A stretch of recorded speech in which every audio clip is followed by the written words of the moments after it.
আসসালামু আলাইকুম। হাই বন্ধুরা, কেমন আছেন আপনারা সবাই? আশা করি ভালো আছেন, সুস্থ আছেন। আই হোক আমিও ভালো আছি, সুস্থ আছি। যেটা বলতেছিলাম, রমজান মাস আজকে 26শে রমজান আর কি চলে গেল দেখতে দেখতে। আর 3 দিন আছে রোজা আর কি রমজান। এই 3টা রোজাও কেউ পাবো না, তার কোনো গ্যারান্টি নাই। তো যেটা বলতেছিলাম, এখানে আমি মানে সারাদিন রোজা থাকার পর সংসারে খুঁটিনাটি কাজ করার পর কিন্তু দিনের বেলা ঈদের কেনাকাটা করা ওভাবে হয় না, সেই জন্য ইফতার শেষ করে তারপরে চলে আসছি। এটা হলো গতকালকের ভিডিও। ইফতার শেষ করে চলে আসছিলাম মার্কেটে।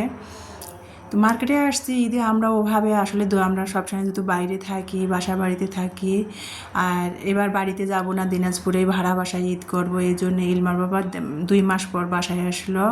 তাছাড়া ইলমার বাবার ছুটি নেয় ঈদের 2 দিন পরে ইলমার বাবা চলে যাবে চাকরির ক্ষেত্রে বরিশালে। আর ইমানি তো প্রস্তুতি বাস ইন্টারভিউ করতেছে। ইমানির পরীক্ষা যেহেতু বাড়ি গেলে আর কি, গ্রামের বাড়িতে গেলে পড়ালেখাও হবে না। আর গ্রামের বাড়িতে গেলে কি হয়, গ্রামের বাড়িতে আমার একলা সংসার, ওখানেও কিন্তু আমার একা সংসার।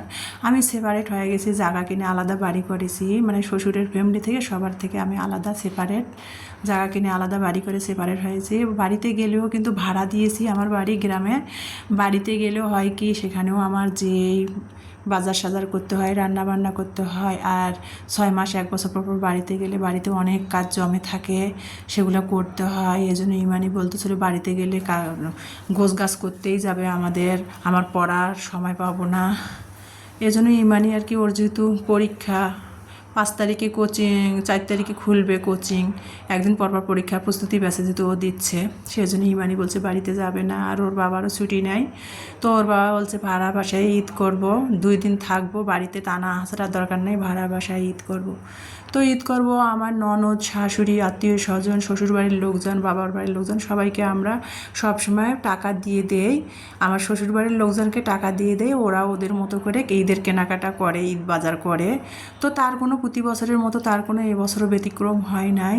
মোবাইলে আর কি বিকাশে সবাইকে ঈদের কেনাকাটা করার জন্য টাকা পাঠিয়ে দিয়েছি। ওনারা যার যার মতো পছন্দ মতো কাপড় কিনে নেবে। আর রোজা নিয়ে আসলে ইলমার বাবা চাকরি থেকে আসছে, ও সারাক্ষণ, ও যেহেতু ফার্মাসিউটিক্যালে জব করে, সারাক্ষণ মানে ও ডিপ্রেশনে থাকে। তার মধ্যে বাড়িতে আসছে ঈদের মধ্যে কেনাকাটা, মানে টানা হাঁচড়া রোজা নিয়ে। এই জন্য সবাইকে টাকা দিয়ে দিয়েছি, যার যার মতো করে ওরা ঈদের কেনাকাটা, ঈদ বাজার করে নিব। আর আমি আমার মেয়েকে, 2 মেয়েদের জন্য হালকা পাতলা কিছু কেনাকাটা করলাম। তো কেনাকাটা এই জন্য হালকা পাতলা করলাম, আমি নিব না। আমি ঈদের আগে আর কি মানে 2টা সুতির 3 পিস বানিয়েছি। আর আমি তো তাছাড়া ঈদে কোথাও যাচ্ছি না। ইলমার বাবা বলছিল যে আমি কি নিব, আমার বাজেট কত বলছিল। তো আমি বললাম যে আমি এবার ঈদে কিছুই নিব না, 2 মেয়েকে শুধু কাপড় কিনে দিব। আর ইলমার বাবা বরিশাল সাহারা থেকে ইলমার বাবা আর কি 3,000 টাকা দিয়ে পাঞ্জাবি কিনেছে, পাঞ্জাবি পায়জামা, টি শার্ট কিনেছে 500 টাকা দিয়ে। তো ইলমার বাবা টুকিটাকি কিনেছে। আর ইলমাকে 2 বোনকে আমি কাপড় কিনে দিলাম। দিনাজপুর লিলির মোড় ফোরিং শপিং কমপ্লেক্সে ইমানিকে আমি একটা 2 পিস কিনে দিয়েছি। যে 2 পিসগুলা অন্য সময় হলো 1200 টাকা, 1000 টাকা, সেই 2 পিসগুলোর দাম এখন 2300-2500 টাকা দাম হয়ে গেছে। আর রোজার শুরুতেই এখন যে অনলাইনে যেগুলো প্রচার দিচ্ছিল গাউনগুলা, সেগুলো আর কি রোজার শুরুতে বাচ্চাদের যদি কেনাকাটা করা যেত তাহলে পাওয়া যেত। ইলমা যেগুলো অনলাইনে দেখছে সেগুলো মার্কেটে ঘোরাঘুরি করলাম, কিনতে গেলাম, সেগুলো পাইলাম না। তো যাই হোক, শেষ হয়ে গেছে সেগুলা, যেহেতু ঈদে রোজার শেষ প্রান্তে এসে গেছে, সেজন্য পাওয়া গেল না। তা 2 বোনকে হালকা পাতলা কিছু ঈদের কেনাকাটা করে দিয়েছে। আর ইমানি বলছে ওর পরীক্ষা, যেহেতু ওর অত শখ নাই ঈদে নতুন জামা কাপড় পরে কোথায় ঘুরবে, তাছাড়া বাসা বাড়িতে ঈদ করবো, সেই জন্য ইমানিও আর কিছু নিল না, হালকা পাতলার মধ্যে ঈদের কেনাকাটা করা হয়েছে। তো যাই হোক, এই যে দেখতে পাচ্ছেন, গতকালকে তো মায়ের বাড়ি গিয়েছিলাম, আপনাদের ভিডিওতে শেয়ার করে দিয়েছে, আমার মায়ের মাথা ফেটে গেছে। মাকে হঠাৎ করে আর কি সে ঘটনা ঘটেছে, মাকে দেখতে গেছিলাম। তো মা দেখেন 2 মেয়েকে ঈদের সালামি 2,000 টাকা দিয়েছে, ইমানিকে 1,000 টাকা, ইলমাকে 1,000 টাকা।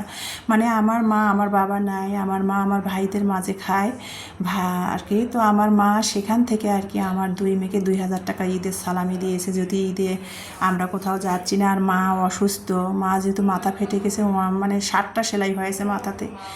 মেয়েদের জন্য কিছু কেনাকাটা মা করতে পারে না, সেজন্য সালামি হিসাবে 2000 টাকা দিয়েছে। তারপরে গরুর মাংস দিয়েছে আর কি মা গাছের, আমার মায়ের বাড়ির গাছের লাউ শাক, গরুর মাংস, তারপরে সেমাই মুড়ি সেগুলো দিয়েছে। মানে গিয়েছিলাম 2 ঘন্টার জন্য, তা সেগুলো তো আর হইয়া মানে 2 ঘন্টার জন্য গিয়েছিলাম। মা ওই মুহূর্তে অসুস্থ, আমার বোন এসে মাকে দেখাশোনা করতেছে, তো ওই মুহূর্তে আর কিছু করাই নেই, যা ছিল সেগুলো দিছে। আর মা তো বাড়িতে অসুস্থ, একা থেকে বাজার সাজার ওভাবে করা ছিল না, ঘরে যেগুলো বাজার করা ছিল সেমাই মুড়ি চিনি তারপরে গাছের শাক গরুর মাংস এগুলো আমাকে দিয়ে দিল। আর 2 বোনকে 2000 টাকা সালামি দিয়েছে ঈদের। ইলমার বাবাকে টাকা দিল 2000 টাকা ঈদে আর কি পায়জামা পাঞ্জাবি কেনার জন্য। ইলমার বাবা নিবে না, মা অসুস্থ, তাছাড়া মা অনেক অসুস্থ। মা ইলমার বাবা যে ব্র্যান্ডের শার্ট প্যান্ট পরে ওগুলো তো মা কিনে দিতে পারবে না। আর ইলমার বাবা সবসময় যেহেতু ফার্মাসিউটিক্যালে রিজনাল ম্যানেজারের দায়িত্বে আছে, ইলমার বাবা তো মানে 500-600 টাকা দামের প্যান্ট শার্ট পরে না। ও একটা প্যান্ট শার্ট মানে 2200-2000 টাকার মধ্যে পরে। যেহেতু ডক্টরদের নিয়ে ও কাজ করে সবসময় ও ব্র্যান্ডের প্যান্ট শার্টগুলোই ব্যবহার করে, তো সেই জন্য ইলমার বাবার কাপড় চোপড় তো আমার মা কিনতে পারবে না, সেই জন্য ইলমার বাবাকে টাকা দিল, ইলমার বাবা নিল না। মা অসুস্থ দেখে এই জন্য নিল না। আর শুধু ইমানি ইলমার জন্য মা 2000 টাকা সালামি দিল। তো মায়ের বাড়ির মাংসটা নিয়ে আসলাম, সেটা নিয়ে এসে রান্না করতেছি। যেহেতু সময় ছিল না, জোর করে আমার বোন এগুলো ব্যাগের মধ্যে ঢুকাই দিয়েছে, তো সেটা নিয়ে এসে গরুর মাংসটা মেখে সেখে ভাবলাম যে রান্না করি, ফ্রিজে আর রাখবো না। মায়ের বাড়ি থেকে আসতেছে গরমে, তো মাংসের একবারে পানি লাল ইয়ে হয়ে গেছে গরমের মধ্যে, সেই জন্য ভাবলাম যে মাংসটা রান্না করি। তো মাংসটা সব মশলা দিয়ে হাতের সাহায্যে মেখে কড়াইয়ের মধ্যে ভালো করে কষিয়ে নিয়ে তারপরে প্রেসার কুকারে সিদ্ধর জন্য দিয়ে দিলাম। তারপরে এখানেও অপর সাইডে প্রেসার কুকার মাংসটা সিদ্ধ হচ্ছে, আর অপর সাইডে আমি শুটকিটা ভেজে নিচ্ছি। ওই যে শুটকি নিয়ে আসলাম মায়ের বাড়ি থেকে, আসার পথে দিনাজপুরের মেল গাড়িতে উঠবো, তো টার্মিনালে সৈয়দপুর টার্মিনালে শুটকি নিয়েছি, 1000 টাকা দিয়ে শুটকি নিয়েছি 3 আইটেমের। তো সেই শুটকিগুলো নিয়ে আসলাম, সেটা তো আপনাদের সাথে শেয়ারে দেখালাম। তো শুটকিগুলো নিয়ে আসছি, তো ভাবলাম যে মলা মাছের শুটকি দিয়ে মা যে গাছের লাউ শাক আমার বোন জাংলা থেকে পেরে দিয়েছে, সেই লাউ শাকের ডগা দিয়ে ইলমার বাবা বলছে শুটকি খাবে। আর ইলমার বাবা ম্যাচে থাকে, তো মানে ম্যাচে সবসময় এক রকমের খাবার। ইলমার বাবা বলছে আমার জিভা ভার হয়ে গেছে, মুখ ভার হয়ে গেছে ম্যাচের খাবার খেতে খেতে। তো সেই জন্য ভাবলাম যে তাহলে লাউ শাকের কচি ডগা দিয়ে মলা মাছের শুটকি ভুনা করি, আর গরুর মাংস একটু ভুনা করি। তো এই যে দেশি আলু দিয়ে শুটকি দিয়ে লাউ শাক রান্না করতেছি। তো শুটকিটা আগে ভালো করে ভেজে গরম পানি মানে টেলাই নিলাম, টেলাই নিয়ে গরম পানি দিয়ে ধুয়ে তারপরে সব মশলা দিয়ে তারপরে শুটকিটা কষিয়ে নিলাম তেলের সাথে, পেঁয়াজের সাথে তেলের সাথে শুটকিটা ভেজে নিলাম, নিয়ে তারপরে লবণ, স্বাদ মতো লবণ, রসুন বাটা, জিরা ধনিয়ার গুঁড়ো একটা দিয়েছি, হলুদ দিয়েছি, কাঁচামরিচ বাটা দিয়েছি, দিয়ে শুটকিটা কষাই নিয়ে তারপরে আলু আর শাকের ডাঁটাটা দিয়ে কষিয়ে নিলাম। নিয়ে এই যে শাকটা পানিতে ধুয়ে ঝুড়ির মধ্যে ঝরাতে দিয়েছি। তো শুটকি আলুই শাকের ডাঁটাটা ভালো করে কষিয়ে নিচ্ছি, কষাই নিয়ে তারপরে কাঁচা পানিটা যখন টেনে যাবে সিদ্ধ হয়ে যাবে, তখন আর কি ধুয়ে রেখে যে পানি ঝরা দিয়েছি লাউ শাকটা, সেটাই কিন্তু আমি দিয়ে দিব। তাই যে লাউ শাক দিয়ে লাউ শাকের ডাঁটা আলু দিয়ে শুটকিটা কষা হয়ে গেল। এখন এই যে ধুয়ে রেখেছি লাউ শাকটা, সেটাই দিয়ে দিচ্ছি ওর উপরে। আর এভাবে শুটকি দিয়ে কিন্তু লাউ শাক রান্না করলে খুবই মজা লাগে। তো যাই হোক, আমি আরও একদিন এভাবে রান্না করছিলাম, লোট্টা মাছের শুটকি দিয়ে রান্না করছিলাম, অসম্ভব মজা হয়েছিল। তো ইলমার বাবা এভাবে খেতে চাচ্ছিলো, সেই জন্য ইলমার বাবার জন্য আর কি এই যে দেখতে পাচ্ছেন লাউ শাক দিয়ে শুটকি আলু দিয়ে রান্না করতেছি। আর গরুর মাংস প্রেসার কুকারে দিয়ে দিছি, শীষ দিলে নামাবো। তো এই যে লাউ শাকটা রান্না হয়ে গেল দেখতে পাচ্ছেন, এই যে নামিয়ে নিলাম। গরুর মাংস একটু ঝাল ঝাল করে রান্না করেছে। আর আমরা সরিষার তেলের তরকারি খাই, তো মানে তরকারির কালারটা একটু মানে কেমন আসে, কিন্তু সরিষার তেলের তরকারি কিন্তু অসম্ভব মজা, স্বাস্থ্যের জন্য ভালো।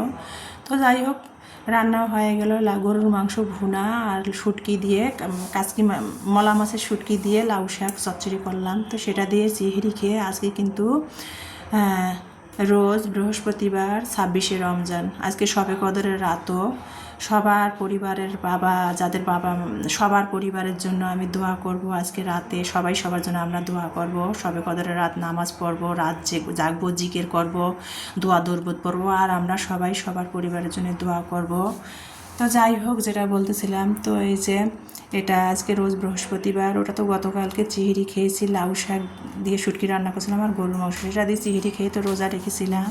তো হিলমার বাবা সকালবেলা এই যে দেখতে পাচ্ছেন 10টা-11টার দিকে বাজারে গিয়েছিল, ওর মানে সানগ্লাসটা যেটা দিয়ে সবসময় কম্পিউটারে কাজ করে সেই চশমার না ফ্রেমটা ভেঙে গেছে, তো সেই চশমার দোকানে গিয়েছিল। তো সেই জন্য হিলমার বাবা আসার পথে এই যে বাজার নিয়ে আসছে, মানে কক মুরগি, যে মুরগিটা আর কি লাল মুরগটা সেটা নিয়ে আসছে, সেটা বাড়িওয়ালা ভাইদের সাথে চুলায় পুড়লাম। পোলাইয়ের চাল 2 কেজি নিয়ে আসছে আর 105 টাকা করে পোলাইয়ের চালগুলো নিয়েছে। তারপরে কি কি বাজার নিয়ে আসলো সেটা তো আপনাদের সাথে শেয়ার করে দিলাম। মিলমা বলছে একটু একটু করে বাজারগুলো করি, না হলে একসাথে বাজার করতে কষ্ট হবে। তো চশমার দোকানে গেছিলো, চশমা ঠিক করে ফ্রেম পাল্টায় তারপরে কিছু বাজার নিয়ে আসছে আজকে। তারপরে বলতেছে যে ইফতারের পর স্বপ্নতে যাবে, স্বপ্ন শপিং মলে যাবে। তো দেখি আজকে যেহেতু নামাজের রাত, যাব না যাব সেটাও আপনাদের সাথে শেয়ার করে দিব। আমার তো ভালো লাগাগুলো সব আপনাদের সাথে শেয়ার করে দেই। তো যাই হোক, এই যে ইফতারের আয়োজন করলাম, ফ্রিজে তো দই ছিল পাবনা সুইটের, অত দই তো আর খাওয়া হয় না, সেই দইটা বের করলাম, তরমুজ কেটে নিলাম, আর এই যে ইফতারের ভাজা পড়া কিছু আয়োজন। তো এই আজ আমার ভিডিও, সবাই ভালো থাকবেন, সুস্থ থাকবেন, আল্লাহ হাফেজ।